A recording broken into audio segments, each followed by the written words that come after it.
em uma terra cercada onde o terror silenciava multidões. Um soberano orgulhoso desafiou o Senhor de Israel. Mas naquela madrugada nenhum guerreiro combateu. Não se escutou lâmina, não se ouviu clamor, apenas o firmamento em movimento.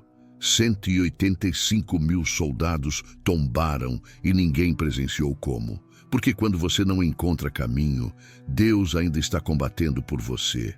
A manifestação foi verdadeira, o milagre silencioso, e você está prestes a testemunhar essa narrativa. Noite em que Deus combateu sozinho. Bem-vindos ao Portal da Salvação.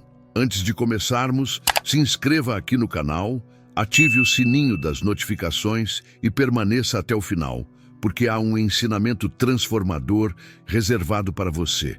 O sol por trás das fortificações de Jerusalém, colorindo o céu com tons de sangue. A capital estava sitiada. Do lado de fora, um exército invasor inumerável se espalhava como um oceano de metal e soberbia. Era o Império Assírio, a potência mais temida daquela época. Suas operações militares haviam transformado reinos em escombros. Com métodos cruéis, impunham o pavor. Corpos empalados, povoados incendiados, populações arrastadas para o cativeiro. Nada resistia à sua investida. Comandando essa máquina de guerra estava o rei Senaqueribe. Seu nome ecoava como um trovão entre as nações. Naquele período, aproximadamente 701 anos antes de Cristo, ele avançou contra Judá com 185.000 combatentes. Cercaram Jerusalém como um caçador que já antecipava a conquista. Dentro da cidade, o rei Ezequias observava o horizonte. Não havia para onde fugir. O povo estava apavorado. Os suprimentos escasseavam. Os anciãos murmuravam. Os soldados que deveriam transmitir segurança estavam sem cor. As mães fechavam as janelas, tentando abafar o som dos tambores inimigos. Do lado de fora, Senaqueribe não apenas sitiava a cidade, ele provocava os céus. Enviou mensageiros com uma carta de insulto direto ao Deus de Israel. As palavras eram um veneno calculado. Assim como destruímos os deuses de outras nações, o teu Deus também será derrotado.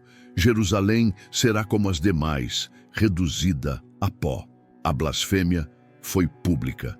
Em 2º livro de Reis, capítulo 18, versículos 28 ao 35, o Rabsaqué, porta-voz do rei assírio, grita em hebraico para que o povo nos muros ouvisse. Acaso os deuses de Ramate e de Arpade livraram suas terras da minha mão, e o Senhor poderá livrar Jerusalém da minha mão? Era mais que uma ameaça, era um desafio ao invisível. O exército assírio não queria apenas vencer militarmente. Queriam provar que o Deus de Israel era impotente. No alto das muralhas, os soldados hebreus estavam em silêncio. Sentiam não apenas o medo do massacre iminente, mas a dúvida. Será que Deus os havia abandonado? Séculos mais tarde, historiadores como Heródoto e Beroso descreveriam o poderio e a crueldade dos assírios. Escavações em Nínive revelaram relevos esculpidos, retratando massacres em detalhes cruéis.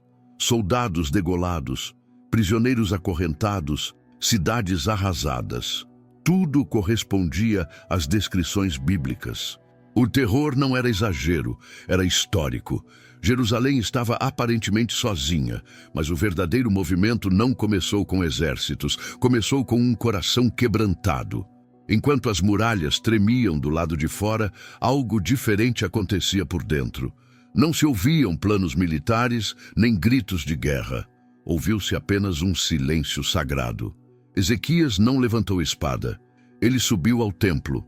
Não foi até lá como um rei, foi como um servo. Levava em mãos a carta da humilhação, e no coração o peso da fé posta à prova. E ali, diante do altar, algo subiu ao céu. E foi essa a resposta. Não a força das armas, mas a humildade diante de Deus que começou a virar a história. A porta do templo se fechou atrás de Ezequias. Lá fora o mundo ruía, mas ali dentro reinava o silêncio que escuta. O rei caminhou lentamente até o altar com as mãos trêmulas. Em seus dedos, a carta do inimigo, papel sujo de arrogância, carregado de ameaças e blasfêmias.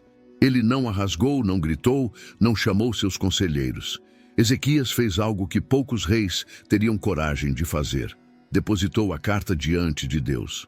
Segundo o segundo livro de Reis, capítulo 19, versículos 14 a 16, ele estendeu a carta diante do Senhor e orou: Ó Senhor, Deus de Israel, Tu és o único Deus de todos os reinos da terra. Inclinai os ouvidos, ó Senhor, e ouve. Abre, Senhor, os olhos e vê. Ouve as palavras de Senaqueribe, as quais ele enviou para afrontar o Deus vivo. Não havia exércitos à disposição, não havia saída estratégica, mas havia fé. Não uma fé barulhenta, não uma fé que impressiona, mas uma fé que depende. Enquanto o rei clamava, o céu se movia. Do outro lado da cidade, o profeta Isaías, aquele que ouvia o que os olhos não viam, recebeu uma palavra direta. Era uma resposta não à ameaça, mas à oração. Isaías enviou mensagem a Ezequias. Está escrito no versículo 32 do mesmo capítulo: Assim diz o Senhor acerca do rei da Assíria: Ele não entrará nesta cidade, nem lançará nela flecha alguma. Pelo caminho por onde veio, por esse voltará. Palavras, apenas palavras? Não, palavras de Deus. Em meio à escuridão da ameaça veio luz. Em meio ao medo do aço veio esperança do alto. A salvação não seria conquistada pela espada, mas pela promessa. É nesse momento que a narrativa bíblica muda de tom. Não estamos mais diante de uma história de conquista, mas de intervenção sobrenatural. Ezequias havia subido ao templo com o peso do medo, agora descia com o peso da fé. A cidade não tinha mais guerreiros, mas tinha uma promessa. E quem tem uma promessa de Deus não está desprotegido. O exército assírio ainda estava lá fora. Suas bandeiras ainda tremulavam ao vento. Seus generais ainda celebravam a vitória antecipada. Mas do lado de dentro, o céu já havia decidido. Ezequias não sabia como, ninguém sabia quando, mas o povo, antes em silêncio por medo, agora silenciava por esperança. Porque quando um homem se humilha diante de Deus, o céu inteiro se levanta a seu favor. E é aqui que a história começa a mudar, lentamente, invisivelmente, poderosamente. Se essa história já está tocando o seu coração, deixe um amém nos comentários e não se esqueça de se inscrever para acompanhar o próximo capítulo. O que vem a seguir vai te deixar sem palavras. A noite caiu sobre o vale, silenciosa, densa.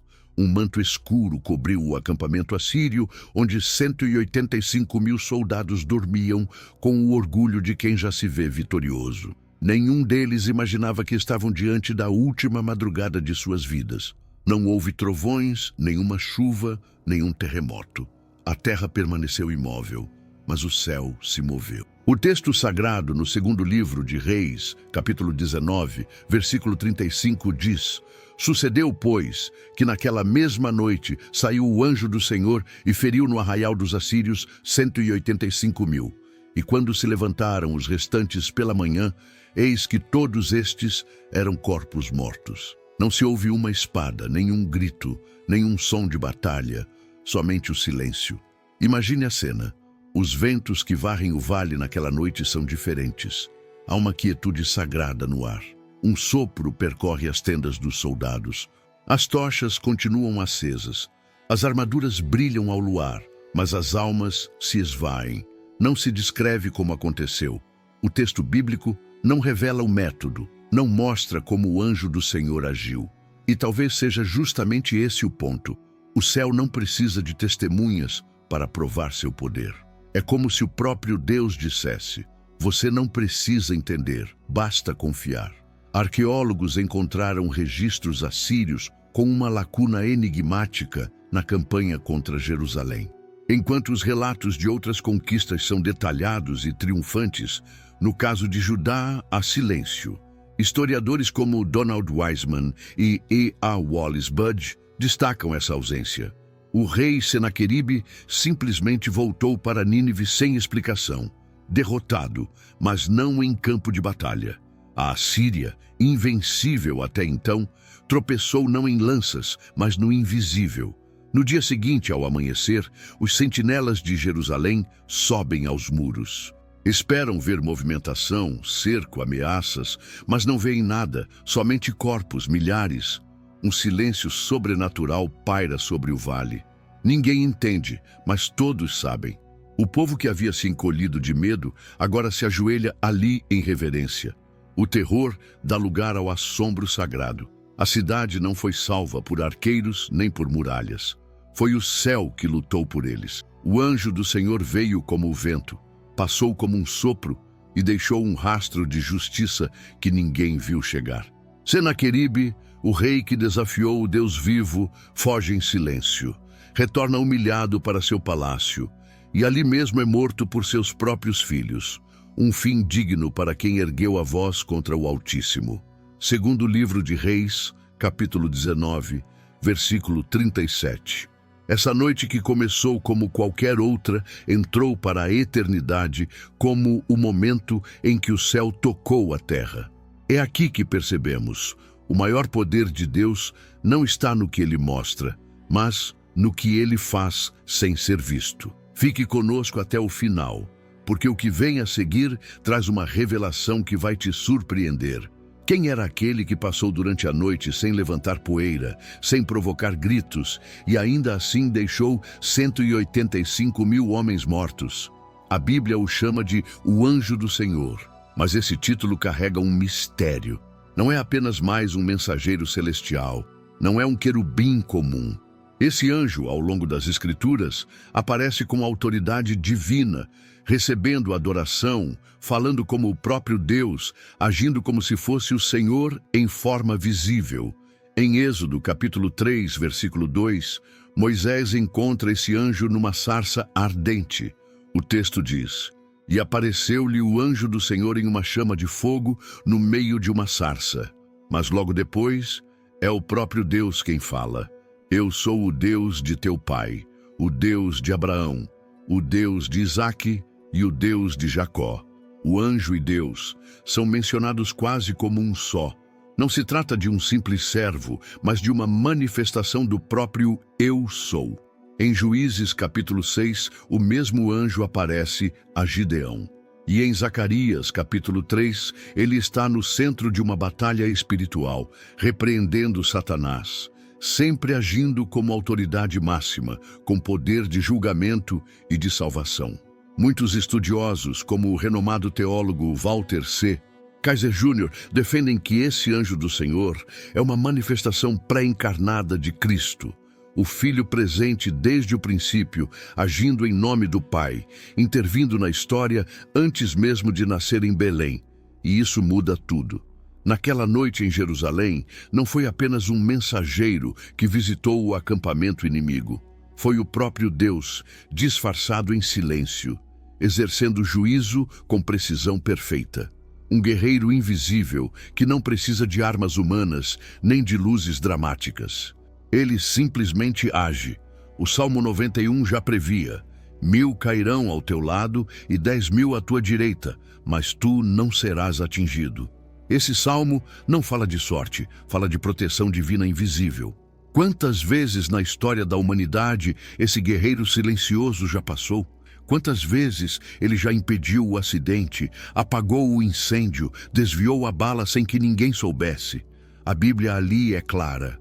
O que é invisível não é menos real, é apenas mais alto, mais profundo, mais santo. Esse é o padrão de Deus. Ele age nos bastidores, enquanto nós vemos apenas o palco. Ele luta enquanto dormimos, responde enquanto choramos e vence sem precisar provar nada a ninguém. E quando ele envia esse anjo, ou ele mesmo vem como anjo, é para mostrar que o mundo espiritual não é um conceito simbólico, é uma realidade poderosa e atuante, e não se limita ao passado. O mesmo anjo do Senhor que defendeu Jerusalém naquela noite ainda caminha por esta terra, ainda visita casas, ainda entra em hospitais, ainda cerca famílias, ainda se move onde há clamor sincero. Você não precisa vê-lo para ser protegido. Você só precisa crer. E no próximo capítulo, vamos descobrir que há olhos espirituais sendo abertos até hoje. Fique até o fim, porque uma revelação extraordinária está prestes a acontecer. Em tempos de silêncio, muitos acreditam que Deus se afastou. Mas o silêncio de Deus nunca é vazio. Ele é resposta em gestação. Séculos depois da noite em que Jerusalém foi salva por mãos invisíveis, outro homem também se viu diante de um conflito que não podia ver. Seu nome era Daniel. Diferente de Ezequias, Daniel não era rei, era um exilado. Vivia longe da sua terra, sob domínio de impérios que zombavam de sua fé. Mas mesmo longe de casa, ele se ajoelhava 3 vezes ao dia, voltado para Jerusalém, orando como quem sabia que o céu ainda escuta. No capítulo 10 do livro de Daniel, encontramos um dos episódios mais profundos sobre a guerra invisível que acontece quando alguém ora. Daniel orava há 21 dias, jejuava, se quebrantava e nenhuma resposta vinha, nenhuma palavra, nenhum sinal. Parecia que suas orações haviam se perdido no vento. Mas então, um ser resplandecente aparece diante dele, um mensageiro celestial brilhante como relâmpago, com voz que ecoava como multidão. Daniel cai ao chão sem forças, e o anjo lhe diz: desde o primeiro dia em que aplicaste o teu coração a compreender e a humilhar-te perante o teu Deus, foram ouvidas as tuas palavras, e eu vim por causa das tuas palavras. Daniel, capítulo 10, versículo 12. Desde o primeiro dia, a resposta já havia sido enviada, mas houve resistência. No versículo 13, o anjo revela algo espantoso. Mas o príncipe do reino da Pérsia me resistiu por 21 dias. E eis que Miguel, um dos primeiros príncipes, veio para ajudar-me. Enquanto Daniel orava na terra, o céu lutava nos ares. Essa passagem não é poética, é literal. Mostra que há um conflito real no mundo invisível. As orações movem o céu, mas também provocam resistência do mal.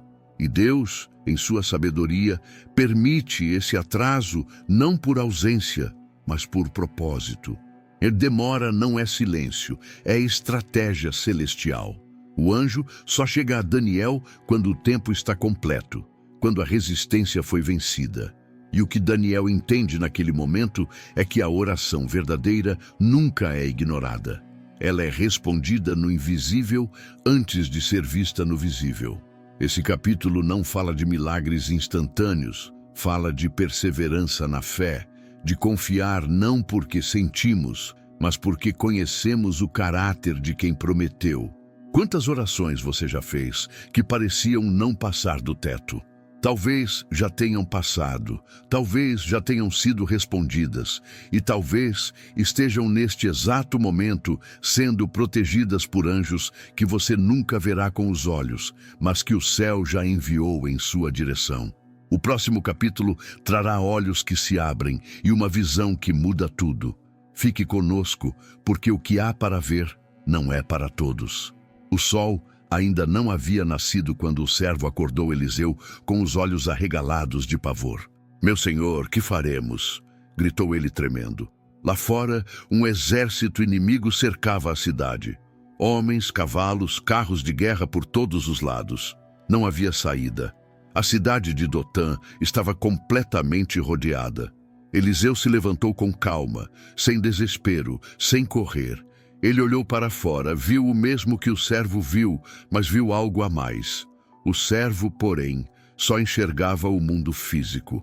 Os números eram esmagadores, homens contra homens. A conta não fechava, o medo era natural e era grande. Afinal, como confiar quando tudo que se vê grita derrota? Mas Eliseu tinha olhos diferentes. No segundo livro de Reis, capítulo 6, versículo 16, ele diz com serenidade: "Não temas, porque mais são os que estão conosco do que os que estão com eles." O jovem servo olha ao redor, vê apenas os dois, Eliseu e ele, e do outro lado um exército inteiro. Mas Eliseu ora, e a oração não é por livramento, é por visão. "Senhor, peço-te que lhe abras os olhos para que veja. Versículo 17. E então o milagre acontece. O servo pisca e seus olhos espirituais se abrem. Ele olha de novo para os montes ao redor e vê algo que nenhum guerreiro inimigo poderia prever. E eis que o monte estava cheio de cavalos e carros de fogo em redor de Eliseu. Não era imaginação, era revelação. O que sempre esteve ali e agora era visível. O céu nunca esteve ausente, apenas escondido aos olhos naturais. Essa é uma das cenas mais poderosas da Bíblia. Não apenas por mostrar que Deus envia proteção, mas porque mostra que a fé vê primeiro e só depois os olhos se abrem. A confiança de Eliseu não veio de uma visão extraordinária, veio de uma certeza invisível. A visão apenas confirmou aquilo que ele já sabia em seu espírito. É sobre isso que esse capítulo fala, não de milagres espetaculares para impressionar, mas de visões espirituais que fortalecem.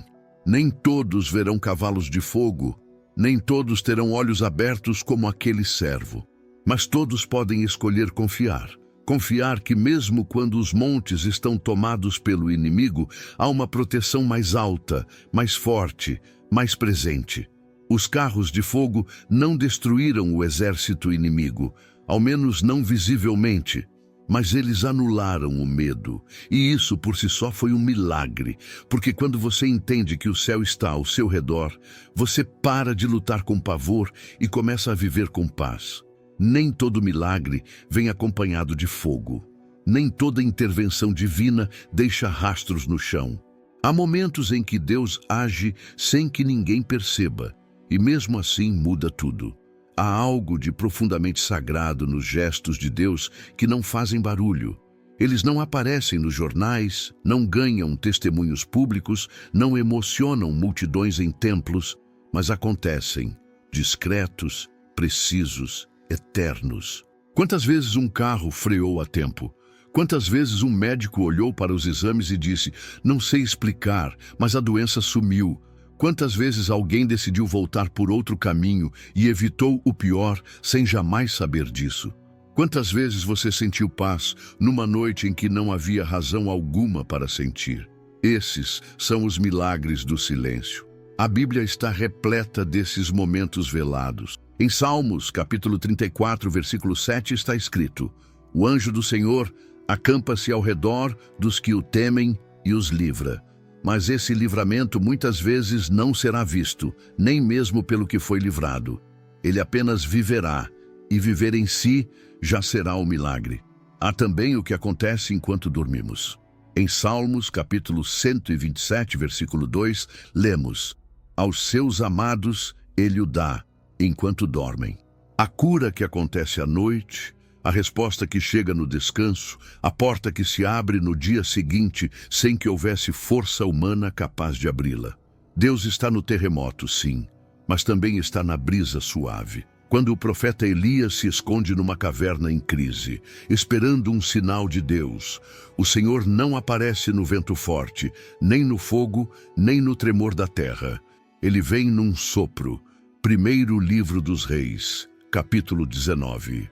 Porque às vezes a resposta não vem como um trovão, ela vem como um suspiro divino no fundo da alma.